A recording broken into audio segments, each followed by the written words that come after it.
माझी लाईफ झाली हमालासारखी. इंडिपेंडंट बनायचं होतं ना मला आणि लोक मला पार्सल घेऊन आले, की "मॅडम तुमचं पार्सल आलं" असं म्हणतात. लय शौक मला इंडिपेंडंट बनायचा. मग उठचंदा वही धंदा. सकाळी काम करायला गेली आणि हा गंजा बघा जळून खाक झाला एकदम आणि कढई पण खाक झालेली आहे. हा असा राडा माझा रोजचाच आहे. परंतु ते तरी बरं आहे, की माझ्याकडे अर्बन वाईफचं किचन क्लीनर आहे, नॉन टॉक्सिन आहे आणि सेफ फॉर यूज आहे. आणि याच्यामुळे ऑल सरफेससुद्धा तुम्ही क्लीन करू शकता आणि फक्त ₹200 येते.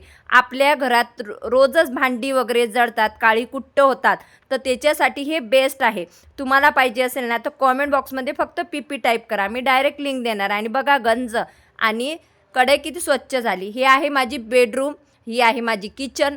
सर्व किचन मी क्लीन केलेली आहे, भांडी घासून ठेवलेली आहे, पपई कापून ठेवलेला आहे माझ्यासाठी आणि 2 बदाम पण. हा आहे माझा हॉल. बघा किती स्वच्छ दिसतो. याच्या मागं भरपूर मेहनतसुद्धा करावी लागते. आणि हे आहे माझी तुळस. नाहीतर लोकं बोलायला मोकळी, नुसतं व्हिडिओ बनवती. चला मग आता नाश्ता करते. व्हिडिओ आवडल्यास लाईक करा. भेटूया आपण नवीन व्हिडिओमध्ये आणि हो कमेंट बॉक्समध्ये पी टाईप करा. मी डायरेक्ट लिंक देणार आहे.